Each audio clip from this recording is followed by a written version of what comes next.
I'd like to welcome everybody to the City Commission meeting tonight, and we just ask if you could please silence or turn off your cell phones, and remind everybody that our meetings are televised every day at Channel 2 at 6 p.m. and midnight, and also available for viewing on YouTube. With that, we're going to go ahead and have a call to order with the Pledge of Allegiance, followed by a silent prayer. I pledge allegiance to the flag of the United States of America, and to the republic for which it stands, one nation, under God, indivisible, with liberty and justice for all.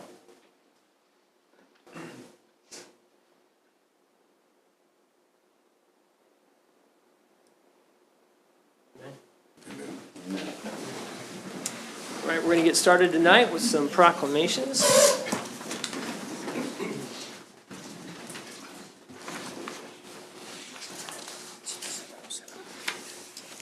Okay, and we've got a few here, and as I call these out, if you don't mind coming up, if you're representing tonight, and if you'd like to share a few words after the reading, that'd be great. If not, that's all right. This will be for economic development. All right.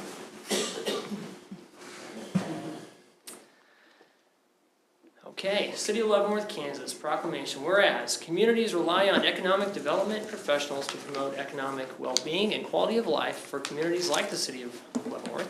That means coordinating activities that create, retain, and expand jobs in order to facilitate growth, enhance wealth, and provide a stable tax base. And whereas economic developers stimulate and incubate entrepreneurism in order to help establish the next generation of new businesses, which is the hallmark of the American economy. And whereas economic developers are engaged in a wide variety of settings, including rural and urban, local, state, provincial, and federal governments, private-public partnerships, chambers of commerce, universities, and a variety of other institutions. Now, therefore, I, Griff Martin, Mayor of Leavenworth, the City of Leavenworth, Kansas, hereby proclaim May 6th to 10th, 2024 to be Economic Development.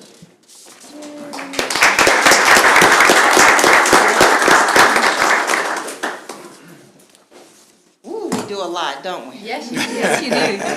Well, I'm going to keep it short and sweet, but myself and my colleagues, both Lisa and Diana, we are so grateful for the support, and we look forward to a continuing relationship with the city. Thank you.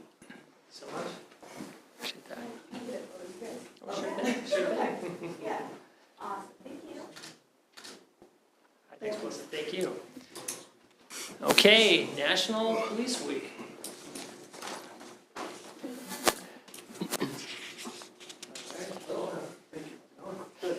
Good.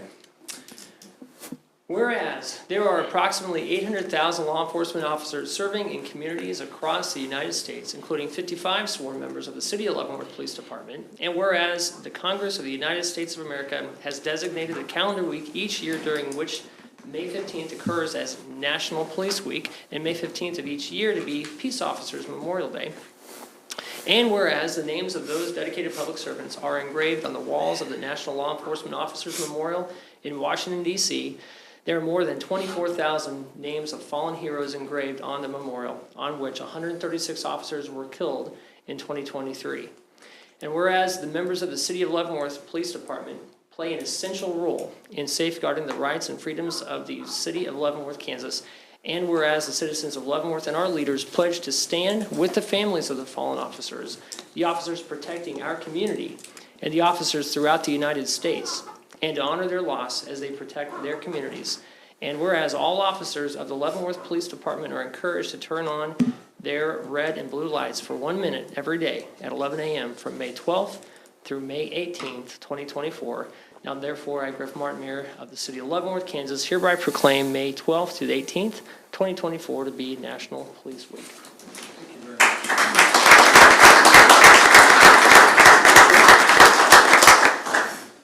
Thank you, Mayor Martin and Commissioners. On behalf of the men and women of the Leavenworth Police Department, we greatly appreciate the proclamation and all the kind words. More importantly, this is a very hard job, and they do a lot of work very hard to keep the community safe and to serve the community. So your support makes that much easier, and we greatly appreciate it. Thank you again.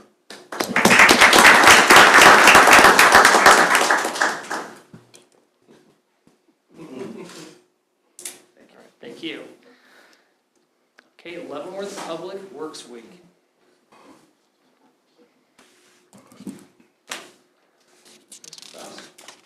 All right.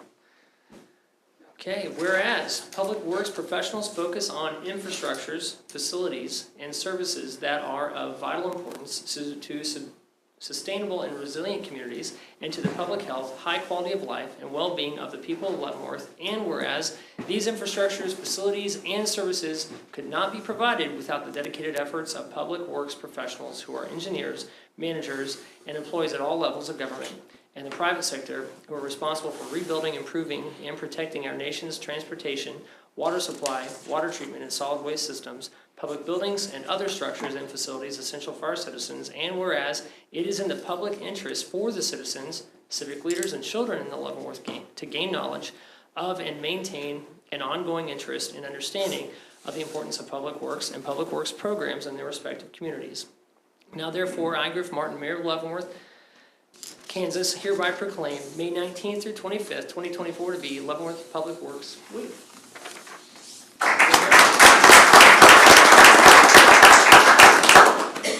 Just on behalf of all of our Public Works employees, we want to thank the commission and all of our residents for the support that we have each year. So thank you. Thank you. Thanks so much.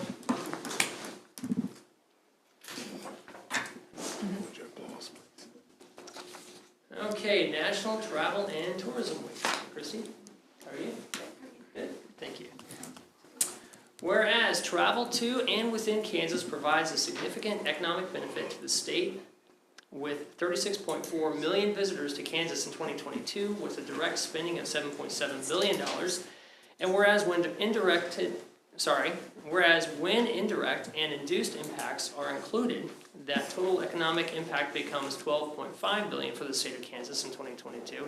And whereas state and local taxes alone tallied $777 million in 2022, each household in Kansas needed to be taxed an additional $660 to replace the visitor-generated taxes.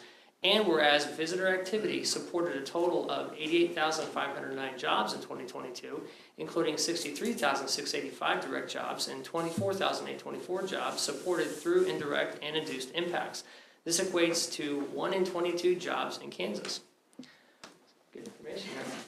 Whereas the city of Leavenworth realized approximately $10.8 million from overnight visitor expenditures in 2023 per the Smith Travel Research Report, validating the unique significance of the national travel industry in the lives of the citizens of Leavenworth, Kansas. Now therefore, I, Griff Martin, Mayor of the city of Leavenworth, Kansas, hereby proclaim May 19th through 25th, 2024 to be National Travel and Tourism Week.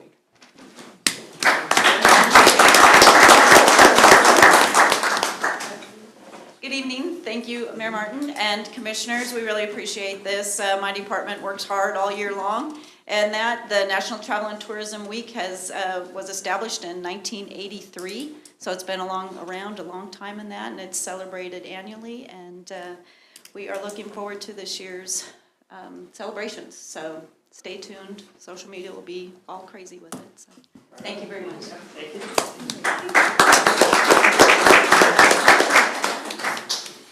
All right, United States Disciplinary Barracks. Introduce. Very good, thank you. Try not to butcher this one here. Whereas May 21st, 2024 is the 150th anniversary of the founding of the United States Disciplinary Barracks, USDB, formerly named the United States Military Prison, a prison for the confinement and reformation of offenders against the rules, regulations, and laws for the government of the Army of the United States, and whereas the USDB leadership has provided for the education, training, rehabilitation, and welfare of the military offenders with the mission to restore to duty, enlist for future service, or return to civilian life as useful citizens.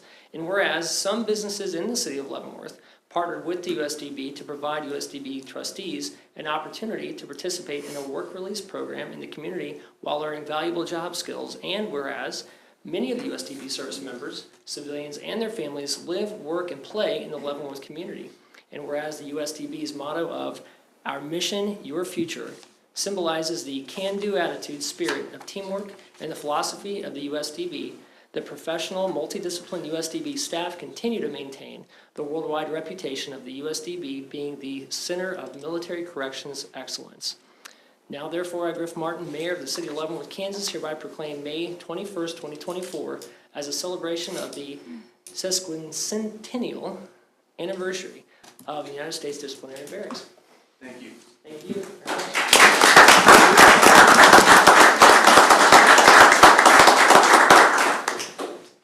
Yes, sir. So on behalf of the Army Corrections Brigade, the USDB, I proudly accept this proclamation.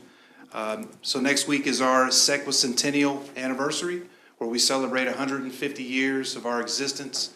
And we take great pride in what we do, in being productive members of your community, but also in our corrections mission, we create or recreate productive members of society based on our inmate population. So I just want to say thank you.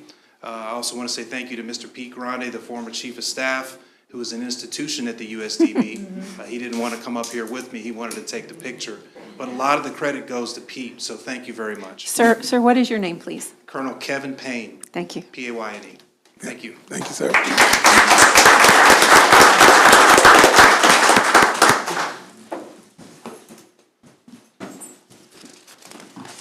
And with that, we will move on to old business, consideration of previous meeting minutes.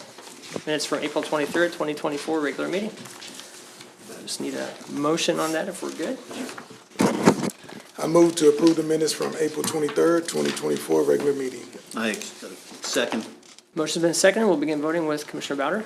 Aye. Aye. Aye. Aye. Aye. Motion passed 5-0. Second consideration ordinance, item 3, ordinance number 8243, rezoning 707 Pawnee Street from office business district to high-density, single-family residential. Mr. Mayor, Commission, there have been no changes or questions from the previous reading. It is available for second consideration and ready to proceed. Okay. Roll call vote here then. No questions? I don't have any questions. Okay. So all in favor then? Aye. Aye. Okay. Aye. Motion passed. Item 4, second consideration of ordinance number 8244, special use permit for college or university use at 4100 South 4th Street. Mr. Mayor, again, this is up for second consideration. This is so that St. Mary's University can operate under a special use permit, and so it's ready to proceed. Okay, cool. No questions here? Anybody else? Okay. Then we'll just begin voting with Commissioner Hingula. Aye. Aye. Aye. Aye. Aye. All right, 5-0 pass. New business public comment. Do we have anybody tonight, sir? No one has signed up. Okay, all right.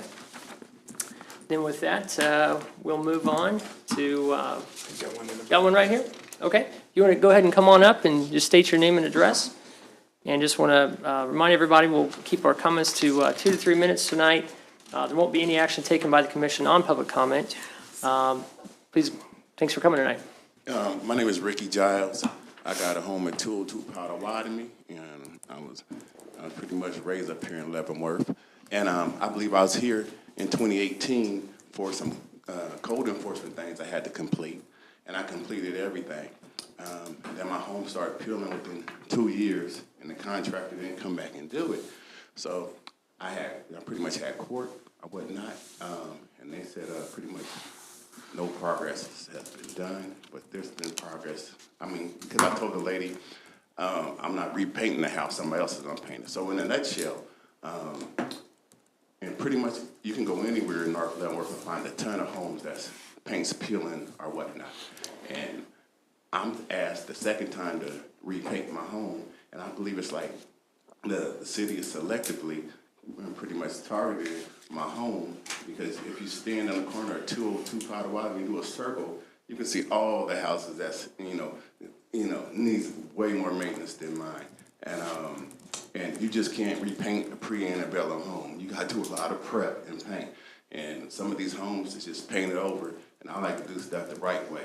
But, with me getting mail talking about warrants and arrests just to paint the home, it kind of bothers me a little bit, because I've done everything y'all asked. I think Mr. Jermaine and Mr. Nancy probably seen the read those from the fire to now, and the equity growing a lot. So, and I always get it done, whatnot, but I just said I need time because I'm doing it by myself.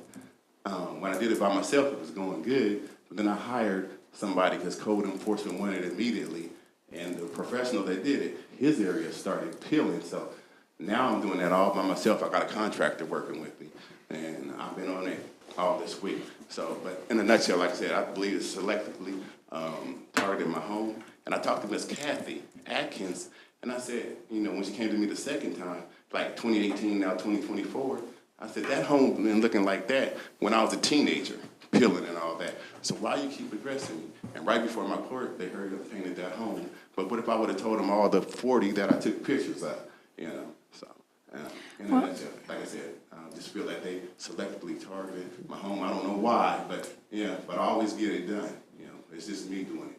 And my last thing, the sidewalks.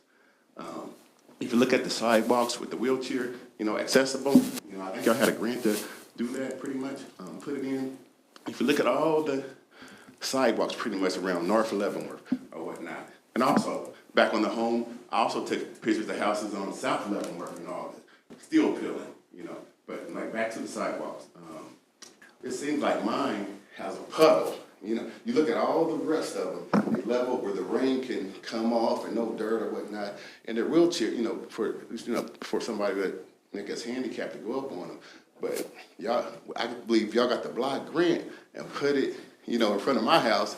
And so now they're just going through mud and sand. But if you look at all the wheelchair ramps and then you go to the corner of 202 Potawatomi, you'll see a pile of dirt on the wheelchair ramps. But every other ramp is like level and goes off. So I don't know. I don't know if it was done because there were some issues earlier, because I had to call Topeka before on the sidewalks, because they wanted to take my sidewalks. I'm like, no.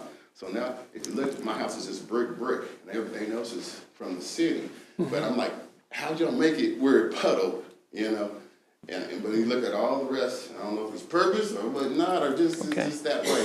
So I just like to take a look at that. So two things, the sidewalk and my home. And my last thing, back on my home, when I was in court, I showed them the 618 documents. Remember that all the tasks I had to do. They said they don't remember any of it. So I thought I'd let you know that too. I appreciate that. Thank you very much. No other comment? No. We will move on to item 5, mayor appointments. Get over here.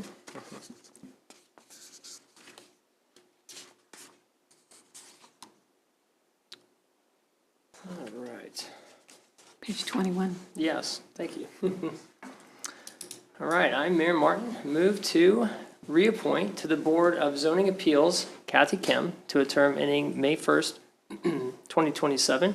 Appoint to the Building Code Board of Appeals Brent Motley to a term ending May 1st, 2029. Reappoint to the Electrical Board of Appeals Craig Schmidling to a term ending May 1st, 2029. Reappoint to the Leavenworth Planning Commission Kathy Kim, Don Homan, and Bill Wall, 2 terms ending May 1st, 2027. Reappoint to the Leavenworth Preservation Commission Richard Jackson to a term ending April 15th, 2027.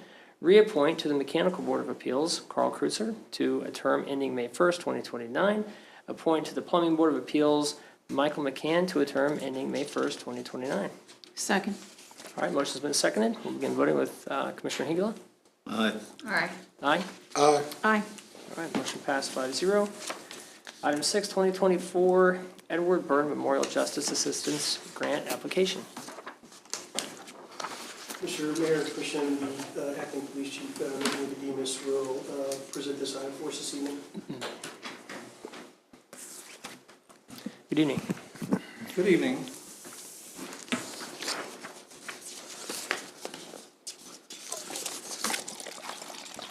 Good evening, Mayor and Commissioners. The Leavenworth Police Department is before you tonight to ask for approval to apply for the 2024 Edward Byrne discretionary grant in the amount of $350,000. This grant came about through discussions with congressional leaders over needs in law enforcement. And one of those needs that was identified was to replace some aging and inoperable bomb unit equipment.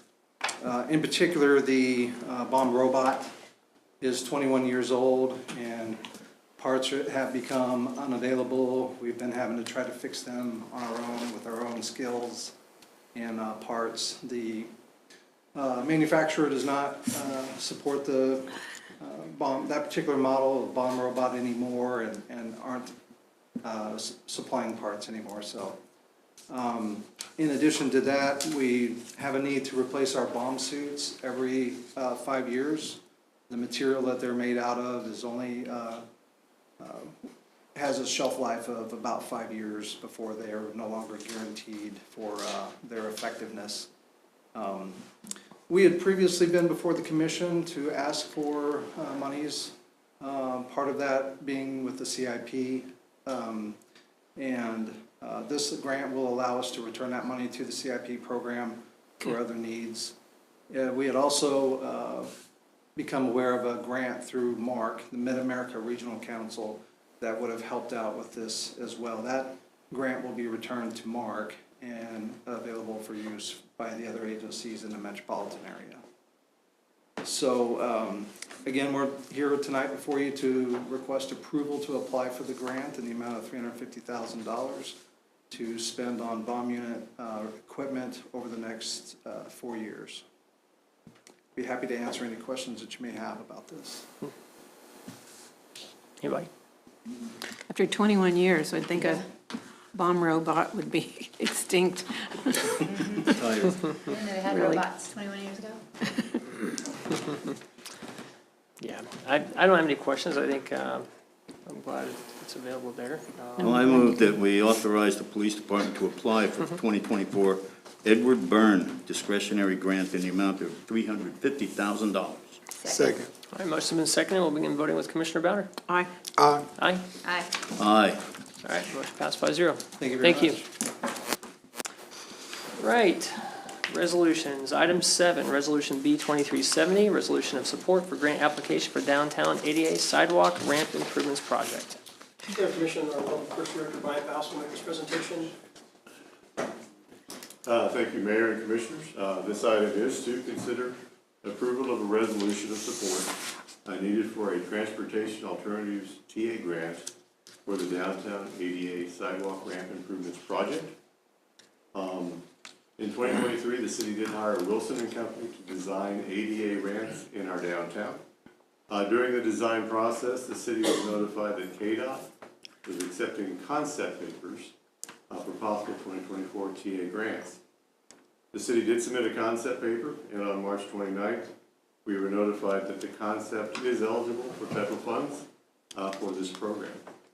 The completed application is due actually this Friday, and they do require a resolution of support for the online application process. The TA program is an 80-20 matching program that helps pay for construction and construction engineering. Right-of-way acquisition and utility relocations are not covered by the grant. This project is also eligible to receive the 20% match, the Highway Safety Improvement Program. Total estimated construction and construction engineering cost is $590,000. An additional $100 to $1,200 was estimated for utility relocation. If the grant is awarded, the approximate cost to the city would be $119,200. If we receive the 20% match through the Highway Safety Program, our cost would be about $1,200.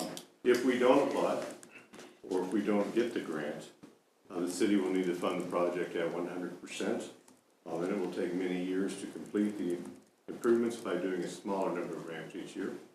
So the city staff does recommend the city commission approve Resolution B2370 for the downtown ADA sidewalk ramp improvement project. All right. Now, Mr. Faust, when would you get notified, do you think, on acceptance or award of I grant? think actually fairly quickly, they wanted to move forward with the project. I don't have an exact date. Okay. So it'll be before budget hearings. Yeah, okay. Yeah, I was just curious about it, yeah. Cool. Any other questions? Yeah. All right, I'd say we'll Let's just have your number one grant writer ready. I move we approve Resolution B 2370, resolution of support for grant application for downtown ADA sidewalk ramp improvements project. Second. All right, motion been seconded. We'll begin voting with Commissioner Browder. Aye. Aye. Aye. Aye. Aye. Motion passed. All right. Mr. Kraus is up next. Okay, next item, then bids, contracts, and agreements. Consider award of design services contract for 10th and limit safety projects, improvement projects. In December of 2021, the city was notified of a grant opportunity for intersection improvements that would improve safety at high crash locations. We could actually apply for up to 4 locations. We worked with the police department and identified kind of the high force crash locations. And we did select the intersection of 10th and Limits to submit for improvements.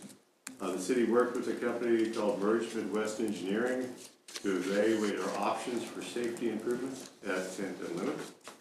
Based on our submittal to KDOT, the city received an offer letter from KDOT stating that we were eligible for $1 million in funding to help cover the cost of these improvements. This is a 90-10 grant that covers construction and construction engineering associated with the project. The city will need to pay the 10% for construction and 100% of the design services and any right-of-way acquisition that's needed. In addition to the crash history at this location, the city recently completed a traffic signal assessment report, and that identified this intersection of having signals that were reaching their end of life, and that they recommended we replace those in the year 2025 or 2026. So these two projects or programs work together, well together. The city posted a request for qualification for design services and emailed the request to 6 firms. The city did receive 2 proposals, one from Merge Midwest and a team with JEO Consulting Group, and the second proposal was from Affinis. Based on the review of the proposals, Merge Midwest was identified as the top firm. City staff worked with Merge Midwest to negotiate a detailed scope of services along with an engineering fee for the work.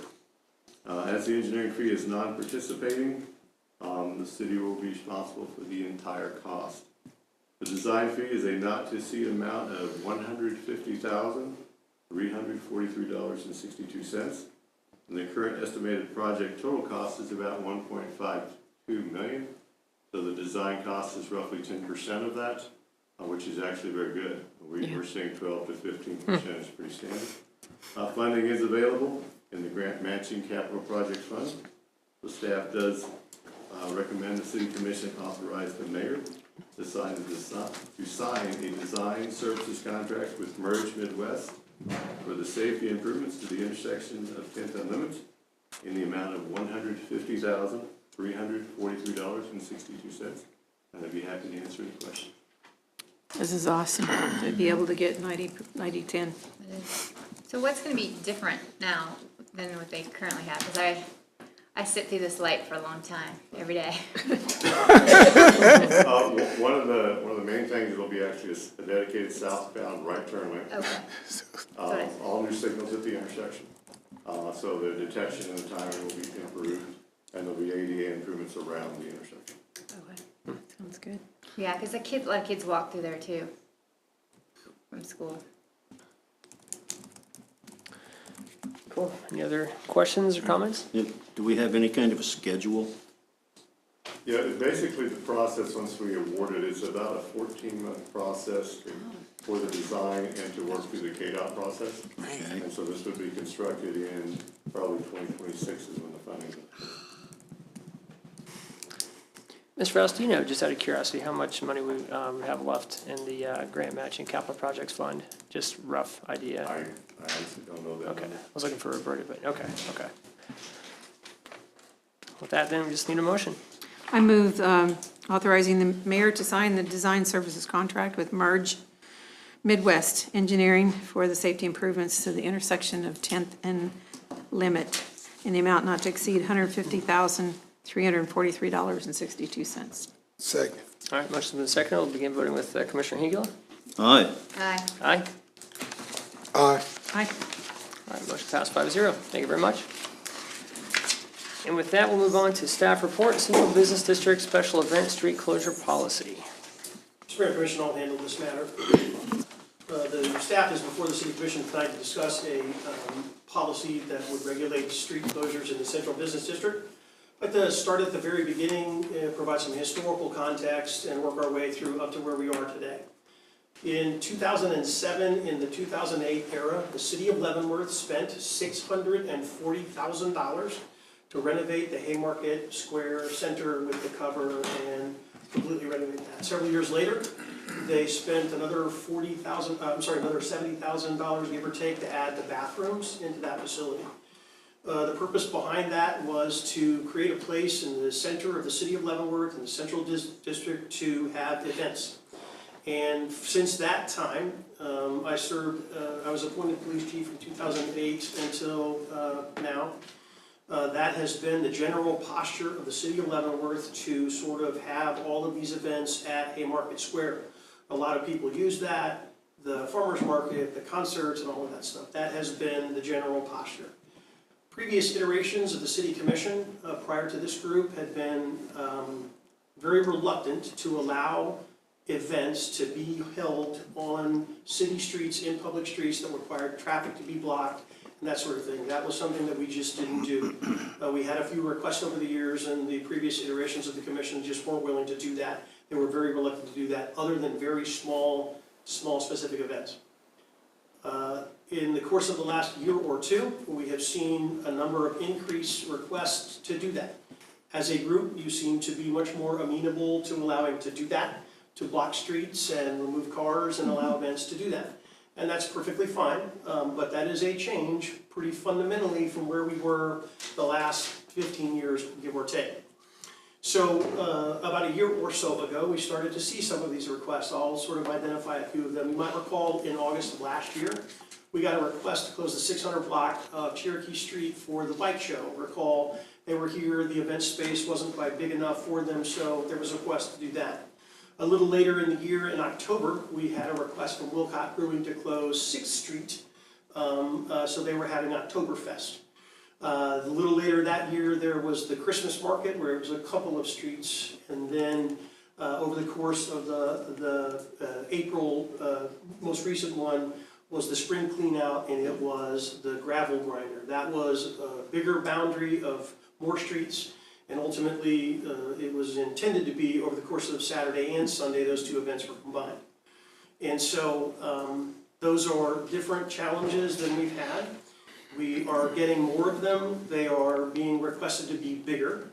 And so it is a question of, at this point, resources. I'd like to take a minute, if I could, to defend the staff a little bit. I'm troubled by the sentiment over the last couple of days that the staff is somehow anti-business or anti-downtown events or anti-business. That's not the case at all. In fact, we have quite an incredible team of people. Brian Bailey and Dave Samerla and Steve Grant from the Parks Department spend a tremendous amount of time and effort doing things to ensure that the parks are clean and the projects are done. Mr. Faust and his team with Derek Burleson and Steve King with the street department and the trash department working very hard. Our city clerk's office dealing with all of that. And so I'm troubled by that. And so they oftentimes don't get a chance to defend themselves, but I'm going to. They do a great job. They work hard. However, they are maxed out at capacity for workload. They just are. When these things are happening and when we are getting these requests, we are making decisions. They are making decisions about taking away from normal operations and then doing these special events. It's not like they don't want to do them. They're just super busy and they're got a lot to do on their plate. So it's a question of resources. They then have an obligation to report to us and to you as decision makers about how we're supposed to pay for that. They don't have any more people. They don't have any more resources. They're doing the best that they can. So the question that we're facing, ultimately, that you're facing is, who's supposed to pay for that? How are we supposed to account for that? It's not in the city's operational budget to add these new events and add these new requests for resources. It's not. So we need to figure that out. Mr. Kramer was working on this before he left, and then I took the ball as the interim, and then we're working on it, trying to come up with a way that We define how that is supposed to be paid for, because that's what this is a question of. We want the events to take place, we want everybody to thrive in their business, but we have an obligation to explain ourselves how we're supposed to pay for that. So, there are generally three ways that we have addressed this as a community, as an organization. One is some sort of shared cost fee structure. You have to rent Haymarket Square, you have to rent rooms at the community center, you have to rent park shelters, you can hire police officers as off-duty police officers for private security or traffic control. We have that a lot. That's a way that we could do that. That was how I saw this event, or these events, where we're blocking significant portions of downtown, is sort of similar to that. It's not exactly that, but it was the closest thing that I could come up with that would mirror that, to do that. And so that's the theory that I was operating off of, how to come up with this proposal. If you don't want to do that, that's fine, that's fair. The other alternative would be to add money into the city's operational budget, and those discussions are getting ready to start. There are no monies in 2024, but there would be the opportunity in 2025 if you were inclined to do that. It seems like on the surface it's a fairly small thing to say, a few $1,000s maybe, or something like that. But we've started the budget process, we'll talk about that a little later tonight, and I'm here to tell you that we're going to be facing some very tough decisions. We're not going to be making decisions about what we want versus what we need. We're going to be making decisions about what we need versus what we really need. And then we're also going to have some tough operational decisions. And so, if you were inclined to continue that, that's totally fine. It's simply a question of how we're going to pay for it. Is it a fee structure where the person doing the event has some cost involved in the process as a part of cost of doing business? Or do you want the function to be as part of the city's operational budget, where we can do more of these things, but we're going to have to find the money? There isn't any more. It's either going to have to produce new money or take it from somewhere else. And so those are decisions that we're going to have to make. Otherwise, I'm here to tell you I'm not sure that we can keep up this pace, and I'm not sure that we're going to be able to do much more without being disruptive to city services. That's what this conversation is about and should be about, and that's what this proposal is about. It's not about being anti-event or anti-business or for or against anything. It's the department heads meeting their obligation to let us know that they are doing these things, and that's fine, but we have to come up with some way to do a little bit better so we're not cheating one side for the other. That's what the conversation is about. That's what the proposal was about. So the best way to do that I came up with was a fee to do an application for $25. And then if you want to close a city block in the central business district, it would be $100 a block to do that.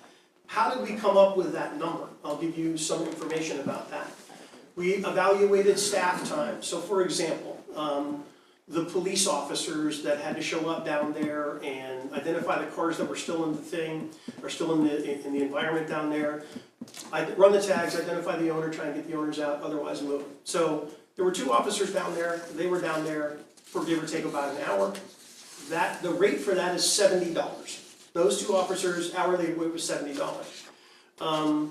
Then you start to sort of work backwards and you evaluate that there were street crews, there were barricades being dropped off, there were barricades being put up, coming back and getting them. That's how we came to that sort of number. It wasn't made up. We did the best that we could to identify what the costs are. It's conservative. I would argue probably it's more than $100 to do. Yeah, those are just the direct costs, yeah. But it was the best that we could sort of do to sort of meet somewhere in the middle of that. So that's the question that is before you tonight. We need some guidance from you. We need you to weigh in and provide. Do you want to still do these events? That's fine. If you do, we need to work to solve how we're going to account for the additional resources necessary for the city to do that. The final piece of the discussion tonight is this. The city of Leavenworth oftentimes, not just these particular events, but very often get requests from other events. Hey, can you bring out some porta potties? Can you bring out generators? Can you bring out picnic tables? Can you do all of these things? We have some of those items, but mostly it's for regular operational functions. You know, we're not a rental company that does that for a living. The stuff that we have is generally for city services and operations. And so, if you would like us to change that posture as well and make those more readily available, we can do that. But those are going to be probably exponentially more expensive because we're gonna need people and equipment and those kinds of things to do that. And so, that's how we got here tonight, is that we need you to weigh in and provide some guidance to us about how you want us to proceed. And then if that's what you want us to do, we'll need to work through the cost of that and how we should do that as equitably as we can. So I'll answer whatever questions you might I have. have, Go ahead. whenever. Yeah, having run festivals myself over the years, the city never charged us for closing the streets downtown. I don't know that it's ever been charged for closing the streets downtown. And we had some festivals where the whole downtown, like the Lewis and Clark, where the whole downtown was closed, and several other streets. And for me, I feel like, you know, we're looking at the big picture here. How much sales tax are we generating through these events? If we're generating a lot of extra sales tax, then that would, and that was the impression that I got when I was running the festival, that we were, in doing this, we were generating more sales tax. And in doing that, we're offsetting some of those costs. And so, you know, I personally don't see a need to charge for the street. And as far as hauling cars, I think the person whose car we're hauling should be paying for that. I don't think we should be paying for it, or anybody else should, really. If we're notifying them and they're not moving their car, then they should be charged for it. So I don't understand where that one came. I'm gonna push back on that. A private person cannot tow another private person's vehicle off of city property. That's the responsibility of the city to do that. And so. No, but if you're notifying the owner of the car, and you're moving the car, Correct. We are moving the car. then why doesn't the owner pay for it? The owner is, I guess the lack of a better word is, the owner is being punished for somebody else's event. They're parked legally on the street and having their car towed off for someone else's event. I don't know about that. Yeah, I'll have to think about on that one, but I feel like if they've been notified that this is coming up and it is a city street, then why wouldn't they be paying for their own towing fees? I don't think that's proper. That's why. I just don't. So I got some questions for you. I Okay. don't want I'll to just take pass on. everybody's time up or anything, but a lot of questions. But I do agree, we're living in different times right now. Costs are real, direct, indirect costs. Eventually, you know, if we were to say, hey, let's have 100 events, you know, for 2024 into 2025, it's going to be a real cost. We're going to have to have somebody dedicated a certain amount of time there. So it is a real cost, and but before I go down another rabbit hole, I was thinking about it. I actually want to go ahead and ask, maybe if I could, Mr. Waters, our transient guest tax dollars can be used to bring people into the city, right? Promote business, right? You did by a charter ordinance, you expanded the scope of the use of your transient guest dollars that you can use for economic development incentives. I think it was really done for CVB, Convention Visitor Bureau type purposes, Main Street. It's fairly broad what you can use transient guest dollars now under your charter ordinance. Because my thought is, just an idea, what if we were to take however many, Mr. Kitchens, Mr. tonight, Mr. Kitchens, that you know, events that we had like this last year, what's the trend? I'd like to come up with a number and figure out what are the true costs to run these. Like let's do it, you know, what's the true cost? Admin, direct, all that, and then see how much of that we could actually set aside. We don't consume all those transient guest tax dollars all the time. I do agree, you bring people in, it is a benefit for, you know, our businesses and everything like that. But if we can do that, we might have the funds there already. And what if we were to every year, say for January through April, like get your requests in now because funding is available for X amount of events. And so it encourages people to go ahead and lock it in, get it scheduled, plan for it. And if the deadline exceeds, maybe, whoever can still put in, if there's any money, left.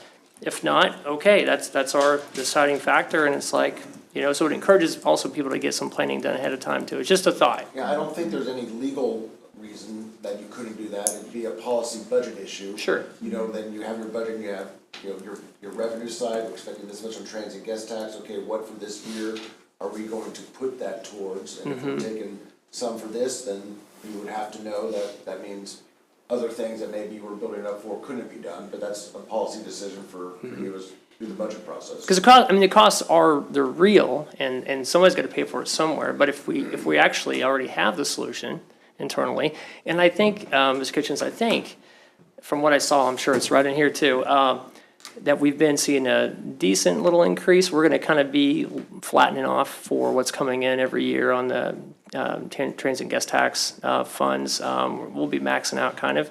But I don't think we use it all every year. And we've been talking about, I know when Mr. Kramer was here, talked about how can we use this to expand more and promote, what could we have? We talked about, the idea of having more events. So maybe we have the solution. Okay. Just a thought. But Again, I'm sorry, I just want to get that out there. That's a really good idea. But there's so much more to this policy. I mean, are we gonna close weekend, are we gonna close is there a limited number we're gonna do? Because we can't close the streets every weekend. Or is there we're gonna have a number, like you said, like people apply during this times? I mean, when we do that, and if we do put a cost, when do they pay for that? Do they have to come to us to be approved and then they pay their cost? I mean, there's so many things, like who moves the barricades? Do they move the barricades? Do we move the barricades? What's the time frame? There's so much more to this policy, I think. And I know that's why we're just exploring it tonight, but. Well, and I think there's different even categories of events too. Right. And which because, okay, let's say you have a 501c3 group coming in to organize something, but if somebody's coordinating and vendors are paying to come in, well, where's that money going to? I mean, it's a business function, there's a cost of doing business. I just think there's some criteria we need to iron out. And like you said, go ahead and ask some more questions about, go deeper. Well, an event like this would bring in more tax dollars, more sales tax. There's other events like you were talking about, or there was a church event down there. They aren't bringing in the tax dollars, I don't think, but not like an event like where all of our businesses are involved. But I think that's, looking at the transient guest tax, we would need to see the numbers, how much this amount is gonna cost, and then look at how much we have in our transient guest tax, and then that would determine on how many events we would be able to support, So we're first talking about the resource part, and if I'm hearing clearly, we're gonna look at the transient guest tax funds to see if we could use that fund to pay for events in the downtown area. Is that what we're agreeing to? I think if everybody's, in agreement, at least to explore that. Yeah, exploring that Yeah. for the one part of the policy. numbers really are. Yeah. So I think I got the first big answer to the question, which is no fees to the event coordinator piece, but find the money in the operational budget. And the first order of business would be to look to the transient guest tax to set aside some portion of that money dedicated to events. Is that correct? With a quick change, I wouldn't say, probably not saying no to any fees, just let's get more details and Let's see if we can see do it what's, first. say I what our wouldn't options say are. No fees. We have a desire, if If there's a we way can to do do it it, without to fees. not have. Right, well, that was the big question. Everybody The pays. question was, where do you want us to, as a staff, where do you want this to fall? I have that answer. Then the question is, let's get some specifics to try and put the best guess that we can on what the numbers are gonna look like. Likely, the answer to that question is gonna be in the budget process, Sure. which is coming up, which we're starting in the next, that'll be in the next month or so, okay? So we will take that instruction and guidance and go back and do that. We'll then see about whether the issue of fees doesn't appear to be entirely off the table. unless I misheard that, but we will certainly look at that to see where that might fall. Did I hear that correctly? Well, I think everybody should have to pay an application fee because everybody does in every event at $25 is just a given for a parade or for anything. And I would add, if it's an approved event, then maybe the money can be refunded and that $25 is coming right out of the training and guest tax. So like, make sure you put a good effort in to process the application the right way and that you're serious about the event. And if it all gets approved, no problem. Okay, great. You get your money back, no problem. Or it won't be cashed, it'll be canceled or whatever.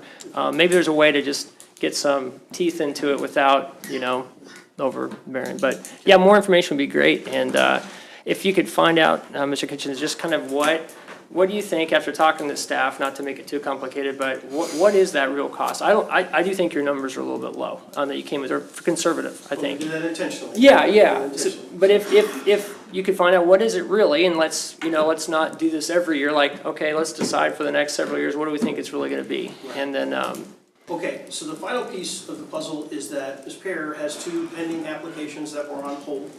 And so what I would like to do then is recommend that we move forward with approval on both of those. Yeah. I'm fine with And with no fees associated with it, as we've discussed tonight, it doesn't sound like we're ready to do that anyway. And then that way she can begin the process of doing continuing her events, and then we will work, because that's gonna be, a couple of months, I think, in the Sure, works. we got budget hearings And there'll be too, budget so. hearings. yeah, for sure. No, I'm fine with that. Is Do anything for everybody that, fine with that? so. Yeah, Do I need to make a motion for that, or can we just approve that? consensus. Consensus? Well, we don't have a motion on here, I we think just, so, right, Sarah? You can do consensus. I was just gonna ask, do you guys want specifics of Well, whether? I have the information, so I'm happy to share it. Go ahead. Just so you know. I mean, I do Yeah, have I know it, that so. there's one for August and one for December. Yeah, so I can, if you want, I can go over Go the ahead. dates and Yes, times yes, that I have please listed. do, Yes. please do. I So, agree. I'm also here to answer questions if needed. so the footprint of the event would mimic the same, yes, Mr. Hengela, sorry. I agree. I think we all are agreed, move forward with what you're doing. Yes. Right. Yes, But for those 2, yeah, I have no idea what you're talking about, except there's 2 of them. That's what I figured, so. So the footprint we're talking about is the same footprint as the, spring cleanout event, so from Shawnee to Cherokee and transfers to 4th Street is the best way to describe that. So the first event is August 3rd. The event itself would be from 10 to 6 p.m. The street closure request would happen at 3 a.m. by the police department and would end at 8 p.m. so that the vendors could obviously load in and load out.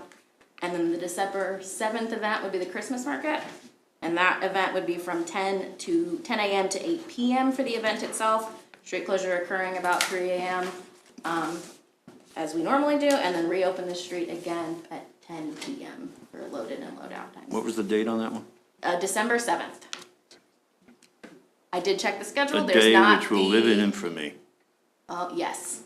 Yes, and I did look when Ms. Pear did submit that, just to make sure there wasn't a conflict with the River City Players Christmas Carol, and that is the week after, so okay, there won't be any That's issues good. with anybody having accessibility to the Playhouse. So that's the information on those 2 dates that you would like to move forward with. And that'll also be the same footprint. Yes, same footprint, yes, sir. Yeah, so, Thank you, So is there everybody. consensus for that? yes, and I do want to say one final thing. The city does support downtown We know that. businesses We love you guys, we really do. and the events that you all are doing. We know it bringing guests to our community. It provides so much fun and excitement to the citizens all around, the commission support, the city staff support, and that's why we're doing what we're doing, just to extend our support to you all, just so the public knows. The city does support downtown businesses. yes, we do. That's it. Yes, we So, do. Yeah, That's it. Thank you. cool. You're welcome. All right, from there, anything else on that one, Mr. Kitchens? No. Okay, then we'll move on to the Riverfront Community Center Indoor Pool Maintenance Overview. Yeah, there's a gentleman that's in the office that did want to speak on this item, and since it was on the agenda, we don't have them sign up for public It's not, comment. yeah, but it's just a staff report.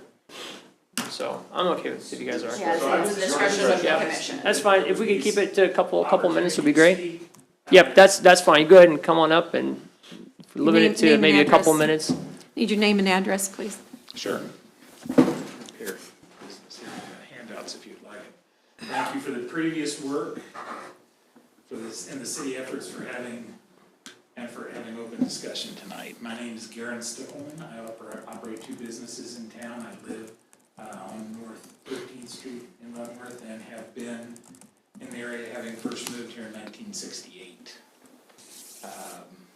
Raised 3 sons in town.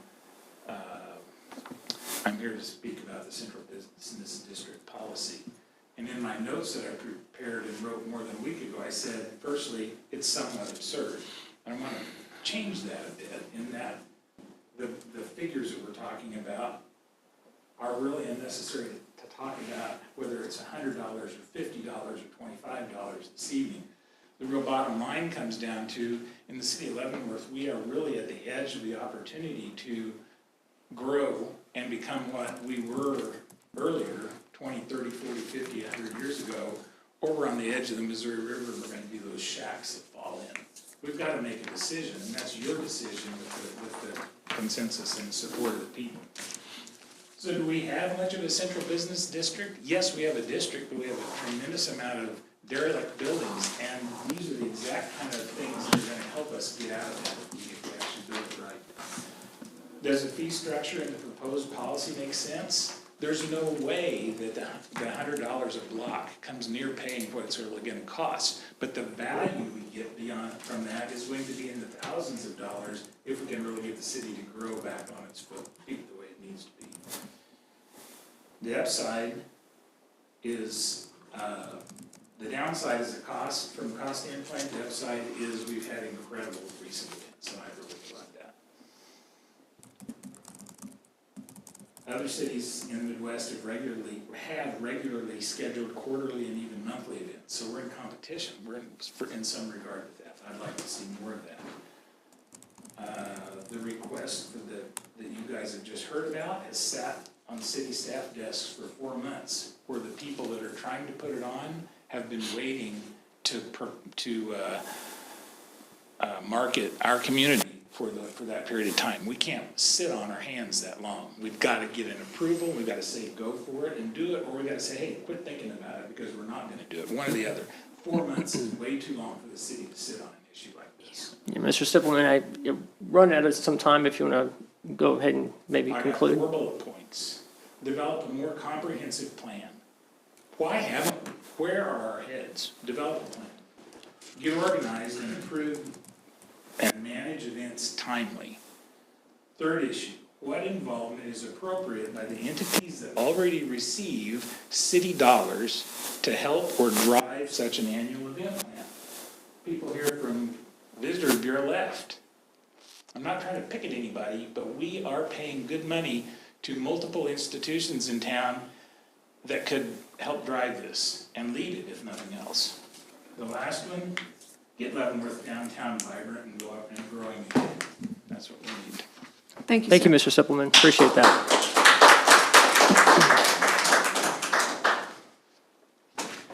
I would like to add one thing real quick. Go ahead, Brian. You can come on up. I think the best deal all the way around is a win for every party involved. And that's what we're trying for. All right. Riverfront Community Center Indoor Pool Maintenance Overview. Okay, Commissioner, I'll start briefly. This is a preamble to next week's CIP discussions that we're going to do. Brian and staff want to present some information to you as we start into the budget season. And so that's the purpose of this presentation this evening. Brian? Good evening. Before Mr. Kramer left, he had asked me to do a comprehensive study of our indoor pool and what it would take to bring up the stuff. So tonight, I'm going to do an overview for you in preparation for our CIP talks next week. There we go. Okay. So I went through the pool, the indoor pool facility, from the locker rooms clear out to where everybody swims and gathers and enjoys the pool, and looked at items that need to be updated due to age, due to the environment of the pool, and that have started to fail within our pool area. And I broke them down into 4 sections: electrical, masonry, furnishings, and mechanical. So when we look at electrical, we're looking at the lights that are over the pool. They're big cam lights. We're missing one of the cam lights. There's 18 of them. We have 25 4-foot strip lights that go through the locker rooms, the hallways, and so forth. They're falling apart. You can't get parts for the covers, and they're in bad shape. And then we have our electrical panels, the wireways, and the disconnects for the chemical room. So I'll show you some pictures of these. A lot of these things have been here since the pool was opened in 1988. So we're 36 years old, and so they're going to show a lot of wear, a lot of rust, and a lot of deterioration here. So the top picture are the big overhead lights. They are not LED. They are not energy efficient. They cost about $30 a bulb to replace. And then if we have to replace a ballast, it's even more. In the lower corner picture, you can see we're missing a light. And then we have some that just don't work. There's a 4-foot strip light. As you can see in that picture, we have tape on it. A lot of them have holes in the lights. They don't work. And once again, they're not energy efficient at all. In the other picture, you'll see the wiring, the breaker panels, and so forth in our utility room. There's some areas where the rust holes are so easy you can push your finger through them. They're not safe. Fire department didn't see that, did they? I'm messing with you. I'm joking. Yeah. So you see there that that will all be upgraded, or we'd like to upgrade. Yeah. Yeah. So to do the electrical upgrades for the fixtures, the breaker panels and the 4-foot light fixtures, we're looking at $37,935. Next, we go into the pool masonry. If you've been into the pool, you'll see in the pool walls, there's metal steps. Those are stainless steel steps. They are starting to deteriorate and show lots of rust streaking down the walls. The caulk and sealant joints in the pool deck is failing. We're getting moisture down into the underneath the surface, causing some problems there. The acid room that is part of our pool chemicals, the door has corroded so bad over time we can't open or close it. We have a vent cover that's severely corroded. We're looking to acid wash the deck of the pool. It has basically 36 years of hard grime on it that needs to be pulled up. It'll make the deck look almost new. And then inside the pool, the plaster, it is highly suggested we acid wash that and not paint it, because the plaster surfacing is a very good product. It just needs to be cleaned. Repair damage to some concrete that's on the edge of the pool. There's some anchors that were, I don't know if they were put in place when the pool was built, but they were put in the wrong end of the pool. So there's old pool deck anchors, starting block anchors there. So we'd have those removed and replaced, covered up. And then we'd have the pool remarked for no diving areas and pool depths as well. So here are some pictures of all that stuff. As you can see there, those are some joints that need to have the sealant and caulking redone. Some cracking along the gutter, around the hand railings, and then that's the pool anchors, or the anchors for the starting blocks that I believe was mounted in the wrong place when the pool was built.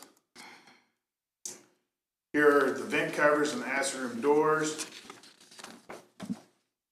The stairs I was talking about in the pool's walls, showing the rust, streaking going down the walls.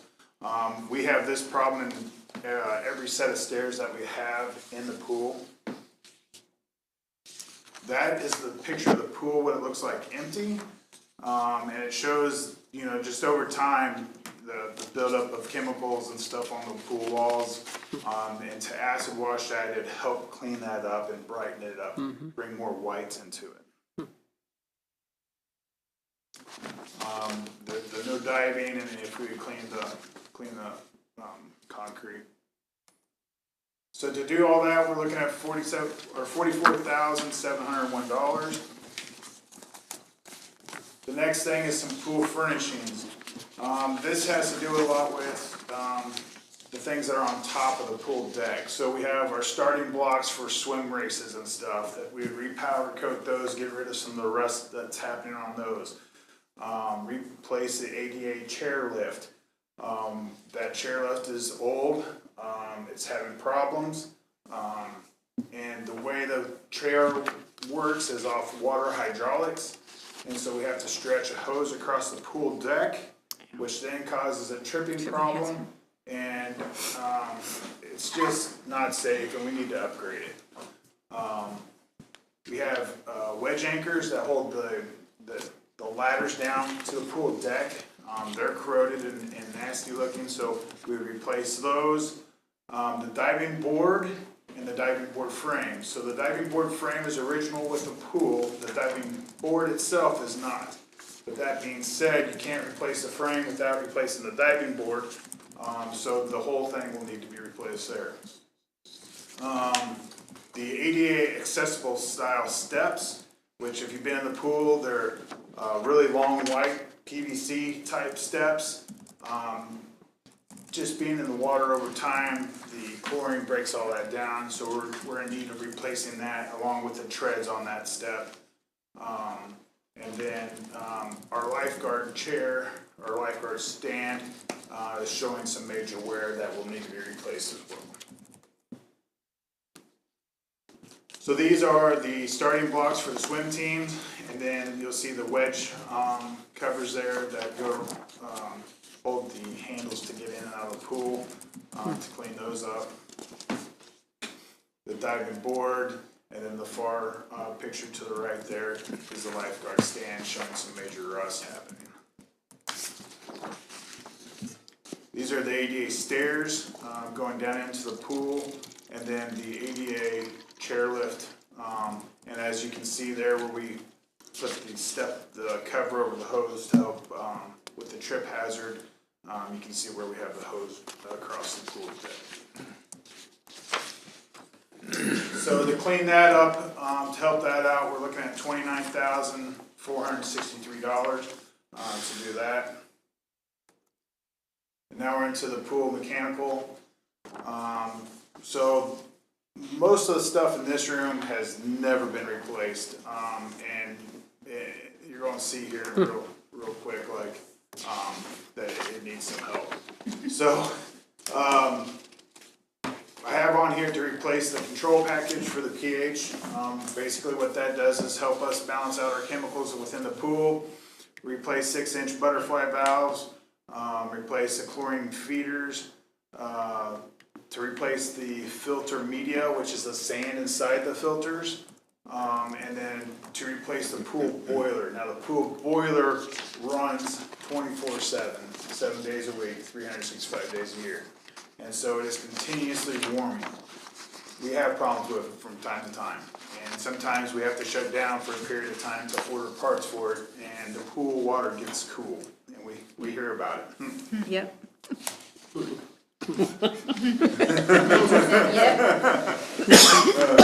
Not from me, it's from everybody else. Swimming. So on the left picture is the device that helps us balance our chemicals. The picture on the right, the two big tanks is where the filters are. That's what cleans the water going through our pool system. I know that the filter sand has not been changed out in the last 15 years, so it's due. Here's some more pictures of what it kind of looks like inside. Now you see a big rusty tank there. Yes, it's rusty. Yes, the pipes are green, but the tanks itself and the pipes are still in good condition. They've just oxidized. So, but that being said, there's some valves in there and so forth that does need replaced. Here's our pool heater. The screen's going bad on it. You can't get parts for it, and so it's time to be upgraded.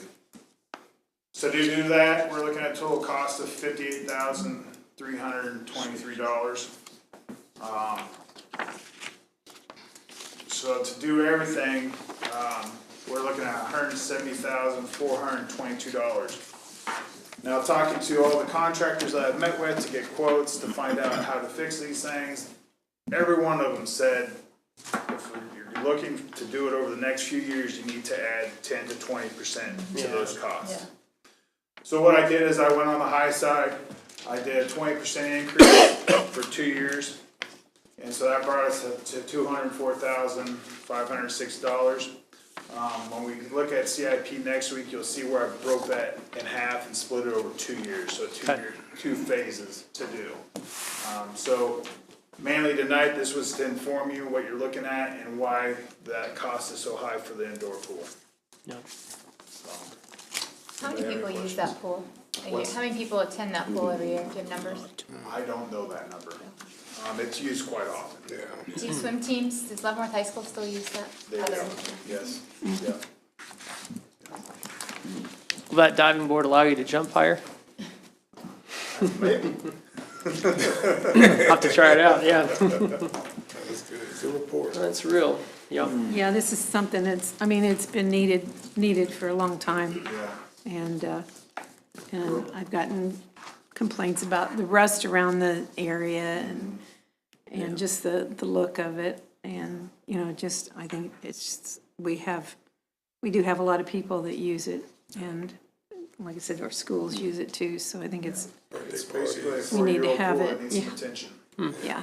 People have liked the redo of the dressing rooms. Good. The locker rooms. Yes. I've heard people A little bit, tell me yeah. it was great, but It's improved, yeah. yeah. Yeah, so one thing that you Now did the not actual see a thing. part of this package is the painting of the whole entire indoor pool, the locker rooms and things. We already have that budgeted into CIP, so you'll see I was that, thinking but it that. wasn't part of this study here. Okay. Thanks for getting all those quotes. Yeah, Thank you. cool time. Thanks for the pics. Yep, cool deal. All right, no other questions? We'll move on to the consent agenda.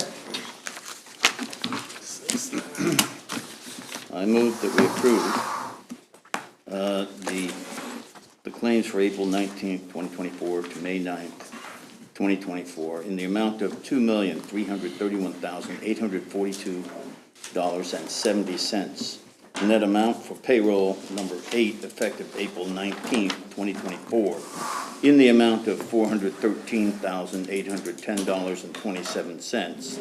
Includes police and fire pension in the amount of $7,491.28, and payroll number 9, effective May 3rd, 2024, in the amount of $401,966.66. No police or fire pension. Second. All right, motion's been seconded. We'll begin voting with Commissioner Bowder. Aye. Aye. Aye. All right, motion passed 5-0. And with that, we'll go around the room. Mr. Kitchens?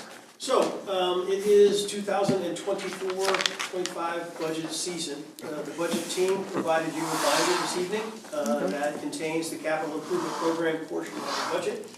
There's a couple of things about that. Number one, you'll see in there a different term that we have been using before, whereas before a staff member or a project would be submitted and we categorized it as unfunded.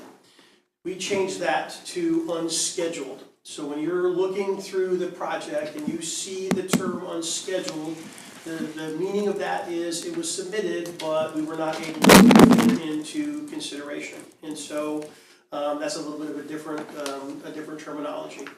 Part two of this is that this is a little bit different of a structure. Normally what we do is we have everybody together on one day. The capital improvement program is first, and then the operational budget is second. We will discuss this with you in detail next week. That will be the single item on the agenda for the study session to review the capital improvement project. All of the department directors will be here. And they, much like like Brian presented, they will present their projects to you. And so I would just, the theory behind that is we wanted you to have full information, the full week to study it, to look at it, and ask questions, to be a little bit better prepared for that. If over the course of the week you have specific questions, you certainly can reach out to me or Roberta, the finance director, Penny.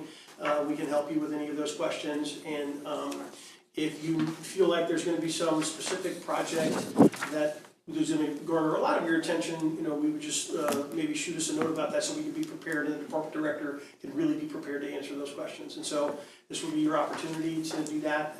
And so that's the budget season. Any questions about any of that?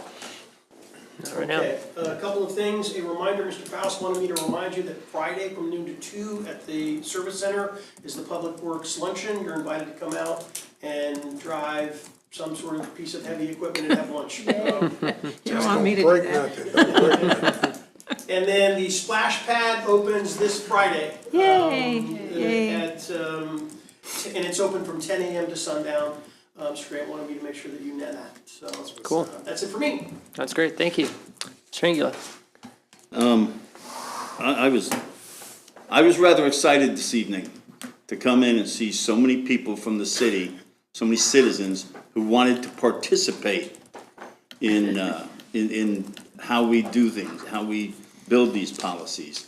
And, you know, they wanted to see it, not so much, they didn't get to so much participate, but, you know, they got to see how the sausage is made, as they would say. You know, and I was I was excited about that. I think that's wonderful. I love it when people want to come and be part of it and see it and make themselves known to us. So thank you all very much for coming, all of you that are still here and all of you that came earlier and had reasons to depart. Cool. And have a great week. You done? Good. And the end. Okay.